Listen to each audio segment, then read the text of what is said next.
మానవుడు సహజ సిద్ధంగా తాత్వికుడనే నీ అభిప్రాయం సరైనది. దానికి నిదర్శనాలున్నాయి. శిశువు జన్మించిన తర్వాత కొంచెం చూడడం ప్రారంభించగానే ఆ శిశువుకు ఒక విధమైన ఆశ్చర్య అనుభూతి కలుగుతుంది. ఇదే సర్వ భౌతిక ఆధ్యాత్మిక శాస్త్రాల సారాంశం. కొందరు వ్యక్తులు పళ్ళు తింటూ వాటి మాధుర్యాన్ని అనుభవిస్తూ ఆనందిస్తారు. మరికొందరు చెట్లు లెక్కపెట్టడం ప్రారంభిస్తారు. కానీ వీటన్నింటికీ ఆధారం ఆశ్చర్యమే. శాస్త్రజ్ఞులు భౌతిక పదార్థపు జటిలత్వంతో మునిగి ఉంటారు.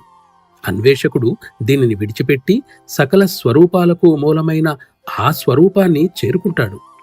కాలకూట విషం ఎలాంటిదో మనకి తెలిసినప్పుడు అది కలిసిన ప్రతీదీ విషం అవుతుందనే నిర్ణయానికి వస్తాం.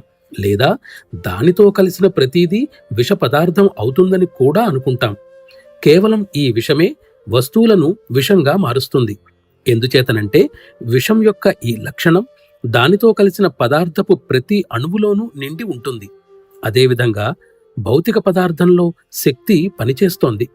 సర్వము తానే అనేటటువంటి స్థితిగాను, తాను తప్ప సర్వం నాస్తి అనేటువంటి స్థితిగా కూడా ఆత్మ ఎందుకు భావింపబడుతోంది అనే నీ సమస్యను ఈ ఉదాహరణ పరిష్కరిస్తుంది.